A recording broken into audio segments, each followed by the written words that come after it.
Cancelled hubby's birthday plans, left him to host his family for my own, because I'm tired of his thoughtless gestures. I only have 4 days left to make a decision, and my mind keeps running in circles about whether or not I should cancel my husband's birthday plans.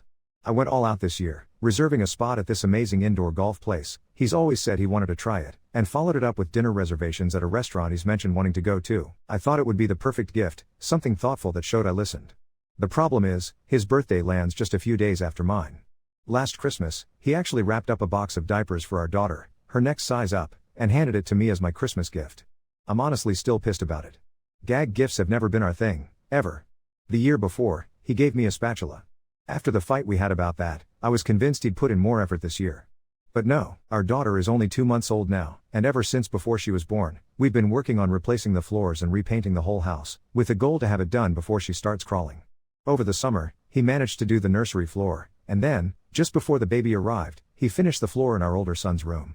The thing is, the flooring materials were given to us by my dad for free, and my dad even bought my husband his own miter saw for Christmas so we'd stop borrowing his tools. I'm the one who does all the painting.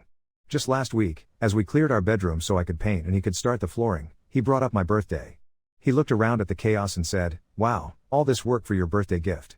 I just stared at him and snapped back, "Excuse me, what gift?" He replied, "All the work of putting the floor in our bedroom. But don't worry, I'll still do dinner for you and we can invite your mom and my family. What do you want me to cook?" I tried to stay calm. "I'd love a quiet birthday dinner, just you, me, and the kids at Longhorn Steakhouse. Then we come back home, watch a movie together.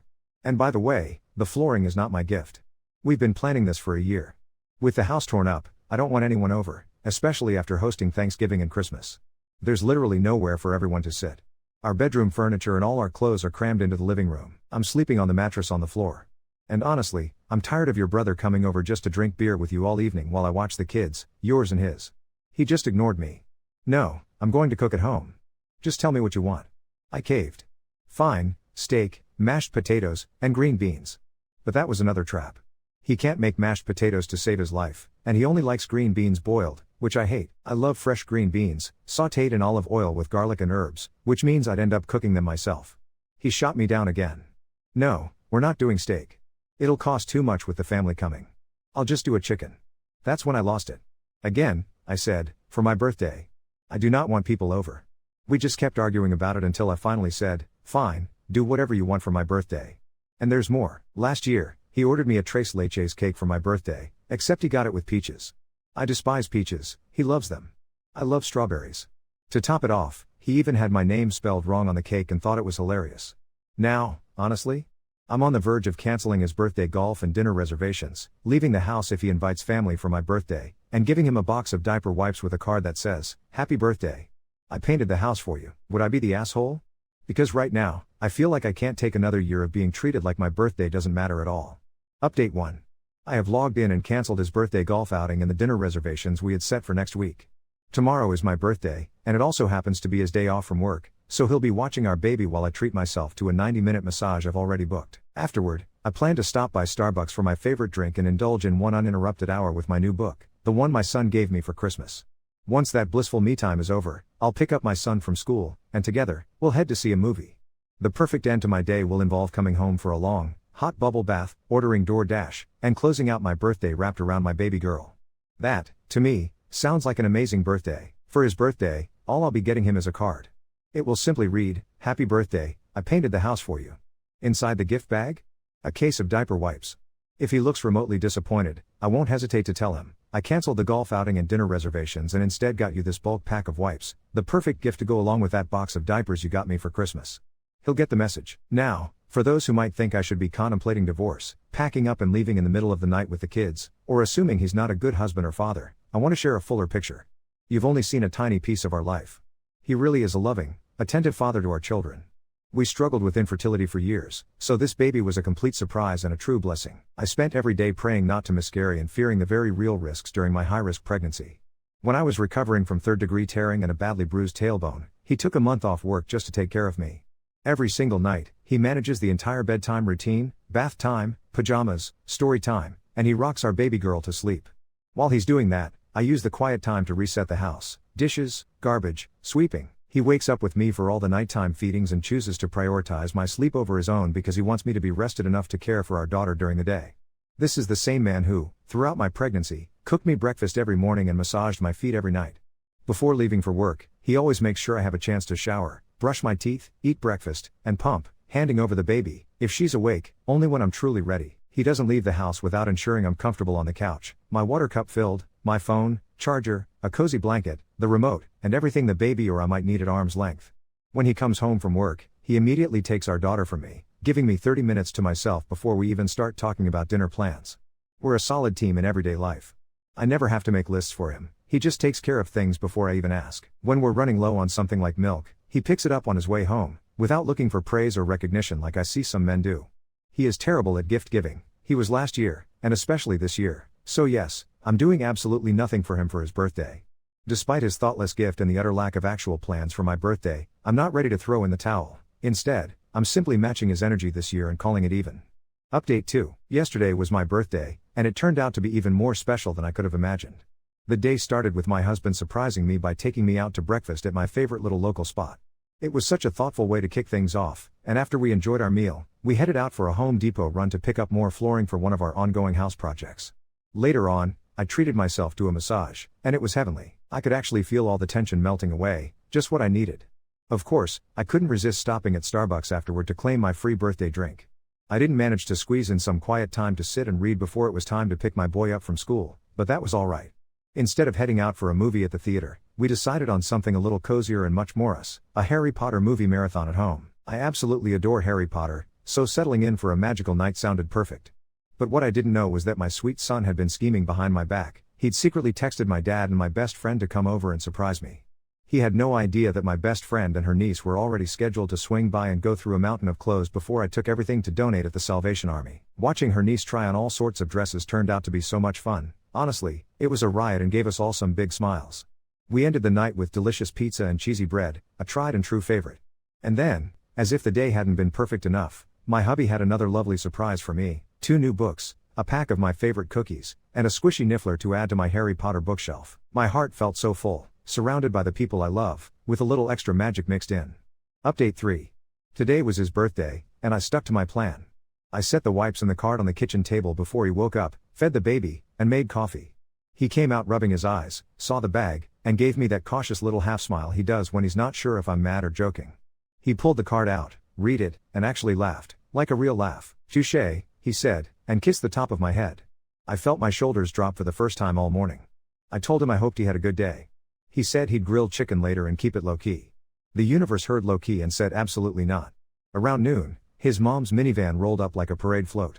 His brother was behind her with a cooler and 2 nieces hanging off his arms, plus bags of groceries, a sheet cake, and paper plates like this was a potluck we'd agreed to host. Our living room still looks like a furniture store exploded. The mattress is on the floor, the dresser is in front of the TV, there are paint cans under the end table, and my clothes are folded in laundry baskets like we're playing house inside a storage unit. I looked at him. He looked at me. He mouthed, "I didn't tell them to come." His mom breezed in with a happy birthday. And started clearing a space on the coffee table by stacking my folded sweaters on a dining chair that is currently moonlighting as a nightstand. I grabbed the diaper bag, my keys, and the baby and told him, very calmly, "I'm going to my dad's for a few hours. Happy birthday. You've got it." He opened his mouth, closed it, nodded. His brother was already unpacking the cooler like it was game day and the subfloor was a tailgate. I kept my phone on loud and drove 15 minutes to my dad's.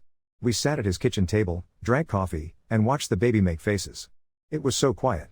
My phone buzzed twice. First, "Where is the big pot?" Then, "Your nephew found a Sharpie." I stared at that for a full minute and texted back, "Under the oven." And magic erasers under the sink. 5 minutes later, "Your mom asked if the mattress is permanent." I sent him a heart. By the second hour, the text shifted. "Do we own a potato masher? Why doesn't the grill light? What temperature for chicken thighs? Your brother spilled a beer on the box of flooring. Is that bad?" I sent, "Yes. It's laminate, move it to the dining room now." He wrote back, "Already did. Sorry." 20 minutes after that, nieces dumped green beans in a colander and tried to rinse them. Water everywhere. I said, "Towels in the hall closet." His next text, "I told them no more surprise drop-ins.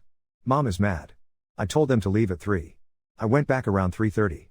The house smelled like grilled chicken that definitely spent some time on a stubborn flame and craft beer that got in a fight with the subfloor. The sheet cake was half eaten on the stove, vanilla, blue frosting, his name spelled right and mine nowhere in sight, which, honestly, was fine by me. Someone had drawn what I think might be a dinosaur on the white wall in the hallway, just low enough to be from a small, determined child. The dining chair nightstand was wearing a smear of mashed potatoes. One of our towels was balled up by the back door like it had tried to stop a flood and gave up halfway through. He was sitting on the mattress with the baby sprawled on his chest and the softest, most shell-shocked look I've ever seen on his face. "Hi," he said, like I'd come to visit him in a new country. I told them to go. I told them no more just showing up. "I'm sorry. I should have said it a long time ago." He tipped his head back against the wall and breathed out like he'd been holding the air in all day. "I get it. I get it now." He stood up, handed me the baby, and went straight to the sink without being asked. He scrubbed until the water ran clear and you could see the bottom of the basin again, and then he wiped down the counters and carefully set the wet box of flooring on towels in front of the fan. He stared at the Sharpie mural for a long second and said, "I'll fix it." And then, out of nowhere, he pulled an envelope out of the pocket of his hoodie and put it in my hand. "I was going to give you this at dinner tonight," he said, but dinner turned into a Costco all in our living room. Inside was a gift certificate to the indoor golf place for the two of us and a printed confirmation for a lane next month on a Friday at 7, with a note he'd scribbled at the bottom, "Mom babysitting, but she'll do it here and I'll have the house finished in our room by then so you're not on a mattress in the living room." Dinner at Longhorn after because I listened, and I ordered a strawberry tres leches for tomorrow with your name spelled right. I looked at him, at the envelope, at the dinosaur on the wall, and at the poor wet box of laminate, and I just started laughing. Not because any of it was funny, but because it felt like something cracked open and a little light came through anyway. He took the baby back and put his cheek on her hair. "I'm sorry for the diapers," he said quietly. "And the spatula. And the peaches, and the chicken that tastes like charcoal. And everything else." We ate the salvageable parts of the chicken on paper plates on the mattress and watched half a movie with the baby snoring between us. He texted his family in the group chat while the credits rolled, something simple and firm about no more surprise visits and checking with both of us before making plans, and then he turned his phone face down and asked me which paint I used in the hallway so he could cover the dinosaur before it set in too much. He pulled the painter's tape out without being told where it was. When I went to get a glass of water before bed, there was a small white bakery box tucked behind the milk in the fridge. He'd ordered the strawberry tres leches for tomorrow and picked it up early because he was afraid the bakery would sell out. My name is spelled perfectly. I stood there in the light of the fridge and cried like a person in a rom-com. Update 4. The strawberry tres leches made it until noon. I tried to be an adult about it and wait until after lunch, but I opened the fridge and the little white box looked like it was smiling at me. I was mid-heist, fork already hidden in my sleeve like a magician, when he walked in, leaned on the door, and caught me in the act. "At least let me get you a plate, thief," he said, and cut a clean square and slid it over like we were in a diner. It tasted like a truce. Our daughter kicked her feet in the bouncer and made that happy baby grumble that sounds like a tiny motorboat, and for a second the living room didn't feel like a storage unit with a show mattress, it felt like home again. He took on the dinosaur first. He taped the baseboards like he was prepping an art heist, rolled the first coat, and we watched the Sharpie grin right back through it like it had opinions. He stared at the wall. "Okay, science, we need the stuff that blocks haunted markers," he said, and we loaded the baby into the car and drove to the paint all like it was a field trip. A retired contractor in an orange apron overheard us and handed him a can of primer like a bartender sliding a drink to a regular. "This is the good stuff," he said solemnly, like he was officiating. On the way out, his phone buzzed.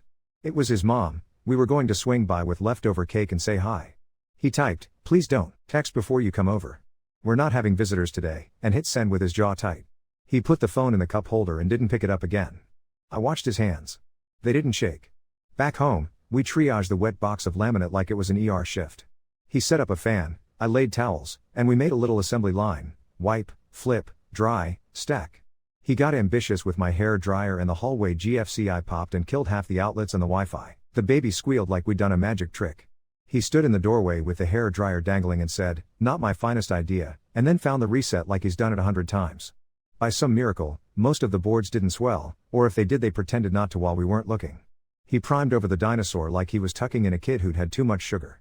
2 coats, then paint, and the ghost finally disappeared, or hid, at least. While he was easing the old baseboard off to make way for the new quarter round, something fluttered out and skated across the floor. He bent, picked it up, and it was a folded piece of purple construction paper, brittle at the corners. Inside, in shaky crayon, "Sorry I drawed on the wall, Mom. Jack 2005" with a little Stegosaurus sticker that had lost everything but the outline. I sat on the mattress with that dumb purple apology in my lap and laughed until there were tears in my eyes. He leaned over my shoulder, laughing too, and said, "Jack, I see you," and for a second I could picture some other frantic mom trying to prime over a dinosaur in the exact same spot and choosing grace when the purple paper showed up. We taped the purple apology to the fridge with washi tape like it was a museum piece. Then, because he's him, he said, "What if we leave a tiny dinosaur under the paint, like an Easter egg for the next people?" Just a little outline behind the dresser, our kids' initials under it. So we did. I sketched a small curve and 2 little spikes where the baseboard will kiss it. He dated it in pencil, and we painted over it knowing it was there anyway. It felt like burying a nice secret in our own house on purpose. At 2, my dad texted that he was out running errands and could swing by if we needed his Brad nailer. He waited in his truck until my husband opened the door and waved him in. He came in, kissed the baby, and said, "Point me where you want me, I've got an hour." The 3 of us fell into a rhythm that made me forget we used to argue about who painted what when. He cut, I painted edges, my dad set the compressor in the hall and knocked the quarter round in with neat little pops that made the dog 2 houses down bark. We finished half the room before he looked at the time, hugged us both, and left the nailer with a bring it back whenever. He didn't linger, didn't invite himself to dinner, didn't ask about Sunday. It felt like everyone had read the same manual at the same time. At some point in the middle of the sawdust and the baby deciding her hand was the most delicious thing that had ever existed, his mom called. He let it go to voicemail and then listened with the phone pressed to his thigh. "We'll plan a day soon," he said to the air after it ended, not quite to me, not quite to her. He texted back, "Love you. We will invite you when the house is put back together. Please stop dropping by without asking." He put the phone down like it was heavy and went back to measuring. I didn't say anything. I didn't have to. He was saying it out loud himself. We got the last row of boards clicked in at 10:40 that night. If you've never heard that last board slide and lock, it sounds like relief. He went for the shop vac, I pulled the moving blankets off the bed frame that's been living like a beached whale in the corner, and we reassembled our bed in the middle of the room under the light that finally wasn't a bare bulb. He brushed sawdust off the comforter and thumped the pillows like he was making the bed in an old movie. I stole another square of cake out of the fridge and sat cross-legged in the middle of our made bed in my paint-spattered leggings and ate it cold with a fork. He came in with his own fork and didn't even ask, just leaned against the doorframe and watched me like I'd hung the moon. We slid the mattress into the frame together like we were lifting something sacred. He set the bassinet back on my side. Our son patted in, hair mashed, eyes big, and held up 2 googly eyes he'd fished out of the craft drawer. "For the dinosaur," he whispered, and we were too tired to explain primer science to a 7-year-old at 11 at night, so we let him stick them on the painted wall where only we know the outline is hiding. They looked ridiculous and perfect, 2 little plastic eyes staring out from a wall that wasn't a disaster anymore. We left them. Maybe forever. Maybe until the glue gives up. Before we turned off the light, he said, "I called the golf place to confirm. Your dad said he'll do bedtime that night if you want, or mom will, but either way I'll have our room finished and the dresser back where dressers belong. And I printed out what the baby likes so nobody feeds her peaches by accident." He held up a sheet he'd typed and printed with little checkboxes, and I laughed into my pillow because of course he made my love language into homework. It felt like listening, all the way to the edges. We slept in our bed. I didn't realize how much my back had been clenched until it wasn't anymore. The baby did a monster stretch at 2 a.m. and went right back down. In the morning, the sun hit the new floor and made it look like a model home in a brochure. The wall looked like a normal wall, except for the googly eyes, and our son stuck a tiny post-it under them before school that said his name is Lambert. I left it. I am living with a secretly painted dinosaur named Lambert and a husband who texts his mother about boundaries and buys primer that kills haunted markers and prints babysitter checklists. I ate the last bite of strawberry cake for breakfast standing barefoot on a floor we finished together, and for the first time in a long time, I didn't feel like I was bracing for the next thing. I felt like the light came through and stayed. Update 5. Next month came fast, like it got pulled on a rope. The week before our date night, our son's backpack coughed up a note from his teacher that said, very gently, "Could you clarify what Lambert watches me sleep means?" There was a little smiley face drawn after it like she wanted me to know she was choosing calm over emergency drills. I sent back a photo of the wall with the googly eyes and wrote, "Lambert is a family joke and very not sentient," and she replied with a dinosaur sticker and got it. Love, Lambert. Our son came home the next day with a green T-Rex stamped on his hand like he'd joined a club. He introduced Lambert to the goldfish and tucked him in with a washcloth. His brother showed up on a Tuesday with a crumpled bouquet from the grocery store and a plastic bag of magic erasers and said, "I didn't get it." And then I got it, in one breath. He stood in the doorway and apologized to the house and to me and to the box of laminate like it was a person. I let him in. He kneeled at the baseboards and worked at an old scuff like he was erasing pennants. He tried to slip my husband cash for the boards they'd soaked and my husband told him to Venmo me, which felt like a tiny bell being rung in my honor. It hit my phone a minute later with a dinosaur emoji in the note line. I was stirring sauce I didn't have to stir, not because I needed to but because the kitchen felt calmer than the doorway, and I looked up and said, "Thank you," and meant it. His mom called and asked if she could bring over a lasagna. He took it on speaker and said, "We'd love to see you, but not today. Coffee shop tomorrow at 10? We met at a table by the window where a plant was trying its best. She had that careful smile people wear when they're scared of being told no. She reached into her purse and pulled out our old garage code on a torn corner of paper. "I shouldn't have this," she said, and set it on the table like a white flag. He slid it back and said, "Thank you." She explained that she grew up in a house where everyone walked in and that she didn't know how to not do that yet. He said, "You can learn, without any heat behind it. She asked if she could come over Sunday in 2 weeks. He said, text me the day before. She said, text me when you want me, and I watched her make a tiny pivot in her own head. She didn't bring a peach anything. She brought a bag of strawberries from the farmer's market and asked how to slice them so our daughter couldn't inhale one. It wasn't a Hallmark movie apology. It was better. It was real. Date night landed on a cool Friday that smelled like someone else's fireplace. My dad did bedtime like a heist, pockets full of Cheerios and confidence. We got to the indoor golf place and I was not prepared for how much I loved hitting a ball into a screen that pretended to be Scotland. He adjusted my grip and then moved his hand away like it was a hot stove and said, I am not coaching you, I am honoring you. And then I sank 3 clean shots and felt my shoulders do that thing where they drop an inch and you become a different person inside your own body. He was worse than he thought and better than he let on, and we heckled each other in soft voices like we were on a nature hike. An older guy 2 bays down kept giving us thumbs ups like we were his favorite show. Longhorn after felt like landing a plane. The hostess sat us in a booth that didn't wobble. He'd called ahead and there was a tiny cake at the end with strawberries on top and a candle that refused to die for a full minute, which made the waiter blush and me wheeze laugh into my napkin. He gave me a gift that was so small I almost missed it, a little silver charm in the shape of a book for the bracelet I never remember to wear. For all the nights we didn't read because we were painting, he said. I put it on and it caught the light when I lifted my water. We walked out past a tattoo shop with the door propped open and a neon sign shaped like a lightning bolt. The artist inside was leaning on the counter scrolling on her phone, and there was a flash sheet taped to the glass with a line drawing of a dinosaur in the corner, 2 lazy little spikes and a curve for a back. He stopped and pointed. That's him, he said, and I had that feeling like the universe had gently tapped me on the shoulder and asked if I wanted to play. I looked at him. He looked at me. We won't tell anyone until we want to, I said, and he nodded like I'd offered him a pact. The artist's name was Mia and she had a tiny cup of water with a paintbrush in it and a calm I wanted to borrow. Lambert, she said when I showed her the photo of the wall, like we were telling her about a mutual friend. I got the little outline on my ankle, low enough to hide under a sock, facing forward like he was going somewhere. He got 2 googly eyes tattooed as dots on the inside of his wrist, the kind only we'd get and our son would spot in 1 second. He watched the needle like it was a documentary and squeezed my hand when the line hit a tender spot and said, "You're brave," like he was trying it on his own tongue. We walked out with cling film and the kind of adrenaline that makes you talk about nothing and everything. In the car, my ankle felt like a secret and so did my whole life. At home, my dad had tucked everyone in and labeled the leftovers with a Sharpie like he was working in a lab. He left a note on the counter that said, "Lambert is asleep. Do not wake." Our son found the wrist dots the next morning before either of us had coffee. He touched them with one finger like they were a button and whispered, "He can see me," and then lifted my pant leg and saw the outline and did a small hop and said, "You have him too."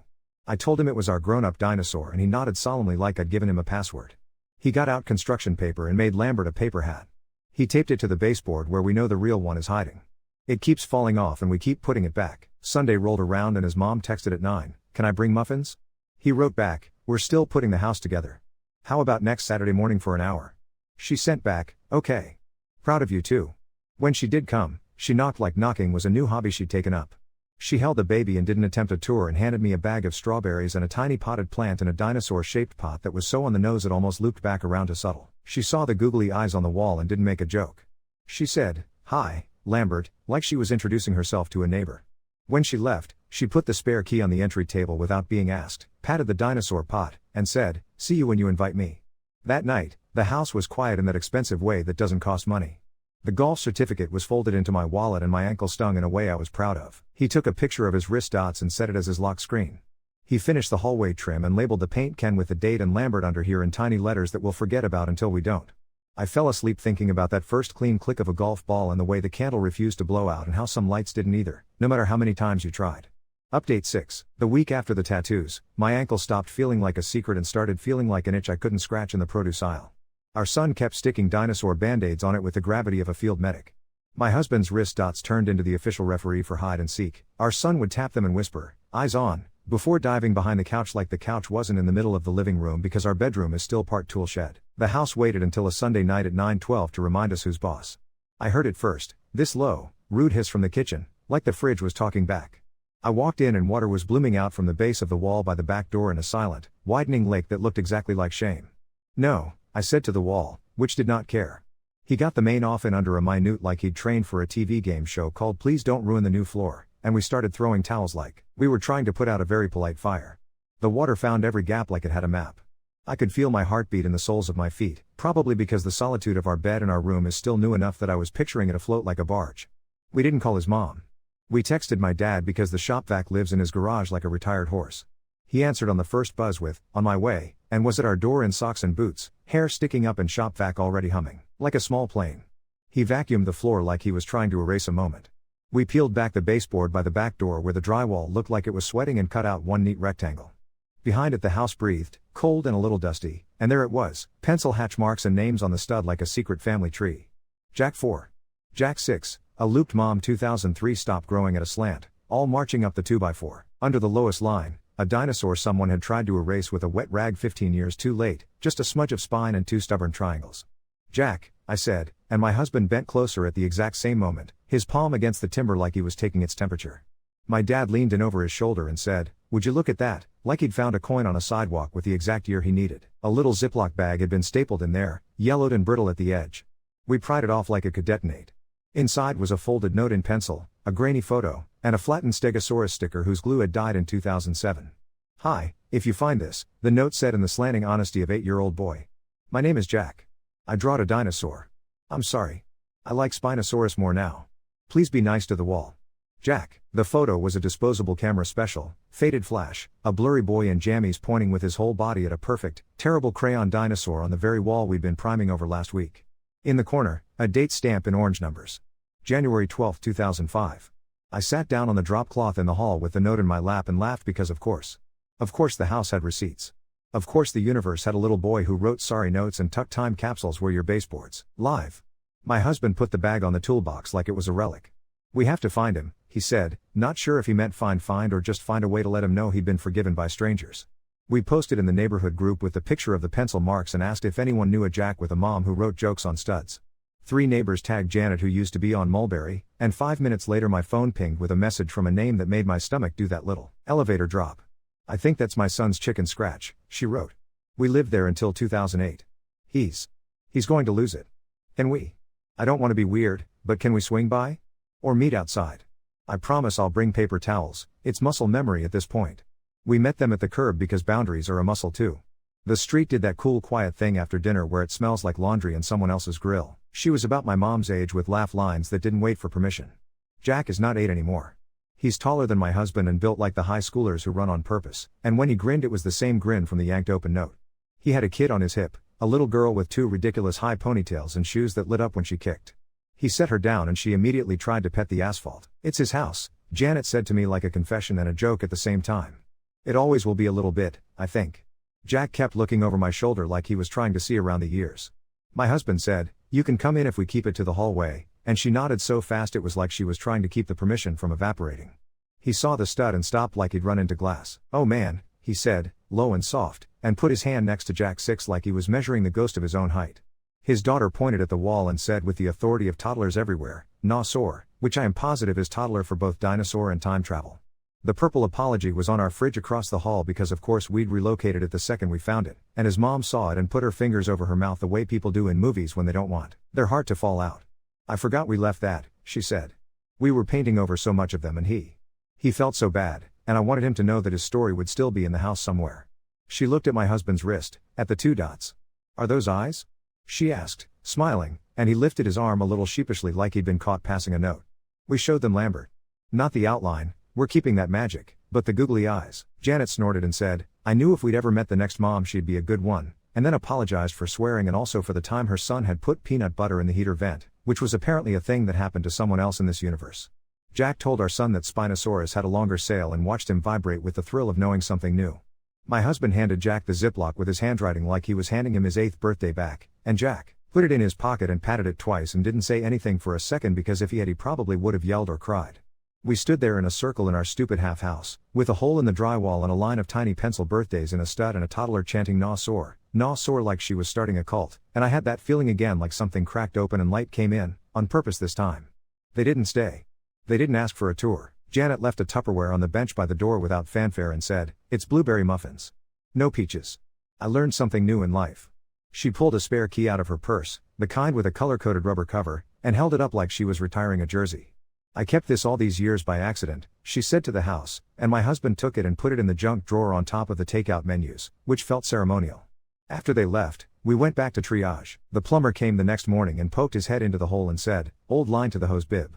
It gave up on you," and then replaced the section like he was swapping fuses on a pinball machine. We saved all but one board by hovering a box fan like we were trying to levitate it with faith. The one that cupped, he cut into a clean rectangle, and before I could stop him my husband took a Sharpie and wrote "The night we met Jack" on the back and then remembered what we'd learned and handed me the primer. He looked appropriately chastened and I let him off the hook because that's marriage. We slid the rectangle into the wall cavity like a note under a hotel door, a new time capsule with one googly eye in the bag and a list in pencil that said, "Use primer that blocks haunted markers. Call your dad anyway. Keep a towel by the door." His mom texted the next day, "I saw your post. Is everything okay?" And he wrote back, "We had a leak but we're okay. We met the previous owners. It was nice. We'll invite you for coffee next week." She sent a heart and a gif of a mop, which is the first time a gif from her didn't make me want to throw my phone in a lake. That afternoon, our son came home with a stapled book from school called My House is Alive, 7 pages of crayon drawings featuring Lambert with legs and my ankle tattoo front and center like he's a spy. The last page said, "House have mamirs," and I did not correct his spelling because I wanted to keep that exact version forever. He read it to us on the mattress, voice getting bigger on the word mamirs like he knew it mattered. The dog 2 houses down barked at something invisible and then gave up.